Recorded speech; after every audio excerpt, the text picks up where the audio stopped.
एक देश एक चुनाव वाली संसद की जेपीसी यानी संयुक्त संसदीय समिति की सोमवार को हुई बैठक में पूर्व वित्त मंत्री और कांग्रेस नेता पी चिदम्बरम शामिल हुए थे।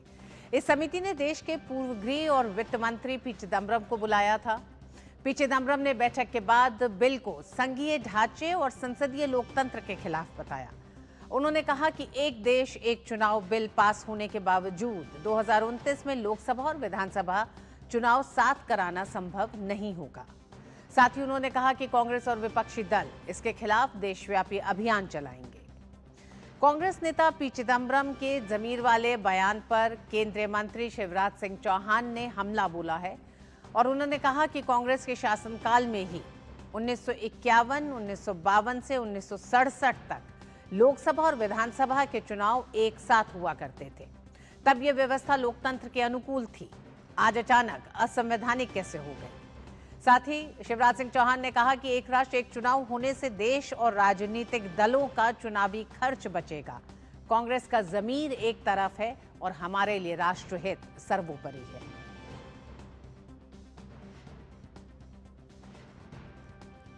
जी का वो बयान पढ़ा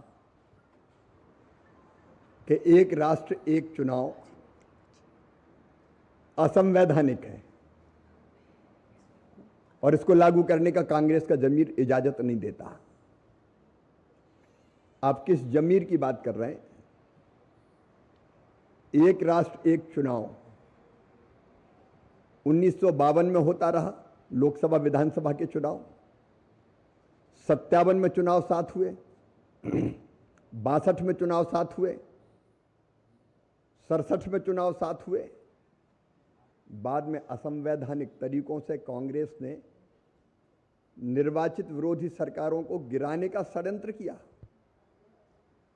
उसके बाद ये व्यवस्था बिगड़ी। हमारे देश में 5 साल 12 महीने 30 दिन हर सप्ताह रोज और कोई काम हो ना हो एक काम जरूर होता रहता, अगले चुनाव की तैयारी। विकास के काम आचार संहिता लगने के कारण रुक जाते हैं। राजस्व विभाग के कर्मचारी हो, पुलिस हो, प्रशासन हो, जनता की सेवा और जन कल्याण विकास छोड़ के केवल चुनाव की तैयारी में लगा रहता है। आज सबसे बड़ी आवश्यकता इसी बात की है कि एक साथ लोकसभा विधानसभा के चुनाव होना चाहिए। कांग्रेस और कांग्रेस के जमीर एक बात है, लेकिन राष्ट्रहित सर्वोपरि है और राष्ट्रहित में जनहित में आवश्यक है एक राष्ट्र एक चुनाव। तो एक देश एक चुनाव को लेकर एक नई बहस की शुरुआत हो गई है। राजेश राज हमारे साथ इस खबर पर जुड़ गए हैं। राजेश, दो खेमों में बढ़ती एक तरह से सरकार और विपक्ष दोनों एक एक राय में दिखाई दे रहे हैं। एक तरफ सरकार का कहना है कि एक राष्ट्र एक चुनाव राष्ट्रहित में लिया हुआ सबसे बड़ा कदम है, देश हित सर्वोपरि है। तो वहीं विपक्ष जो लगातार बात कह रहा है उस पर विपक्ष पर आरोप लगाते हुए भी शिवराज सिंह चौहान ने कहा कि विपक्ष के लिए ये महज एक राजनीति भर एक तरह से उनके लिए राजनीतिक हित तक ही सीमित है। एक राष्ट्र एक देश अतीत में भी गए, इतिहास भी बताया। किस तरह से अब ये पूरी चर्चा चल रही है 2029 में, क्या एक राष्ट्र एक चुनाव संभव दिखते हैं? देखिए, जो एक राष्ट्र एक चुनाव के लिए जो जेपीसी गठित की गई है संसद के भीतर, उसके अध्यक्ष हैं पीपी चौधरी, जो पूर्व केंद्रीय मंत्री हैं। आपने देखा कि पिछले दिनों उन्होंने जोरदार बैठक की, कई दौर की बैठक हो चुकी है और वो एक रजामंदी की मुहर लगाने की कोशिश इस मसले पर लगातार कर रहे हैं। लेकिन जिस तरीके से कांग्रेस की तरफ से पी चिदम्बरम का बयान आता है या और दूसरे नेता जिस तरीके से बयान देते हैं, इससे कहीं ना कहीं इसकी जो मूलभूत हम कह सकते हैं कि जो आत्मा है, जो भारत सरकार चाहती है या चुनाव आयोग चाहता है कि एक देश एक इलेक्शन के जरिए हम जो फिजूल खर्ची है उसको रोकने की कोशिश करें, उस पर कहीं ना कहीं हम कह सकते हैं कि सवालिया निशान लगता हुआ दिखाई पड़ रहा है।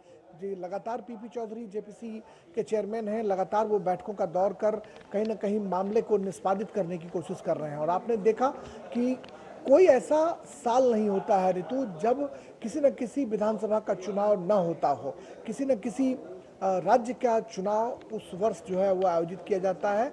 और लोकसभा चुनाव के दौरान भी आपने देखा कि विधानसभा के कई राज्यों के चुनाव होते हैं, जैसे कि उड़ीसा का चुनाव लोकसभा चुनाव के साथ हुआ। प्रधानमंत्री इस बात को लेकर लगातार जो है वो संकल्पित दिखाई पड़ रहे हैं कि फिजूल खर्ची को रोका जाए और यह जो अनेक राज्यों में हर समय जो अलग अलग समय में चुनाव होते हैं उससे मेन पावर का नुकसान होता है, पैसे की बर्बादी होती है, फोर्स जो है उसका डिप्लॉयमेंट किया जाता है और काफी श्रम की भी बर्बादी होती है। राजेश, ये सारे लेकिन जिस तर्क एक तरीके से तरफ, कांग्रेस दूसरा के द्वारा तर्क, दूसरा बड़ा तर्क जो पी चिदम्बरम ने दिया, उन्होंने कहा कि ये संवैधानिक विकृति है अगर आप एक साथ पूरे देश में चुनाव कराते हैं। इसको इसलिए चर्चा करने की जरूरत है कि आखिर कांग्रेस के दौर में आज से 1951 से लेकर 1967 तक अगर राज्यों में एक साथ, राज्य और देश में एक साथ चुनाव होते थे तो क्या वो तब एक संवैधानिक विकृति नहीं थी?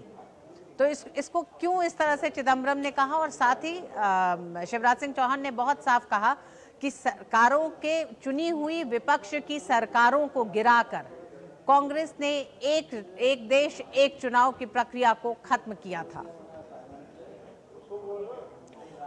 हाँ बिल्कुल, शिवराज सिंह चौहान अनुभवी मुख्यमंत्री रह चुके हैं मध्य प्रदेश के कई मर्तबा और भारत सरकार में मंत्री हैं, भारतीय जनता पार्टी के वरिष्ठ नेता हैं, उनके पास अगाध अनुभव है। और उन्होंने बिल्कुल सही कहा कि जब कांग्रेस की सरकारें रहीं तो धारा 356 का सबसे ज़्यादा दुरुपयोग, सबसे ज़्यादा इस्तेमाल जो है वो कांग्रेस के रिजिम में किया गया, ऐसा लगातार भारतीय जनता पार्टी के लोग आरोप लगाते रहे हैं। और शायद यही वजह है कि चुनी हुई सरकारों को अपदस्थ कर समय समय पर जो है वो अलग अलग वक्त में चुनाव की प्रक्रिया जो है वो होती रही है, जिसकी वजह से देश के करोड़ों रुपए का नुकसान होता रहा है। और ये असंवैधानिक विकृति कैसे है, यह सवाल सबसे बड़ा है। और शिवराज सिंह चौहान ने इसको जो काउंटर करने की कोशिश की है वो निश्चित तौर पर कई सवाल खड़े करते हैं। वो लगातार विपक्ष पर हमले कर रहे हैं शिवराज सिंह चौहान।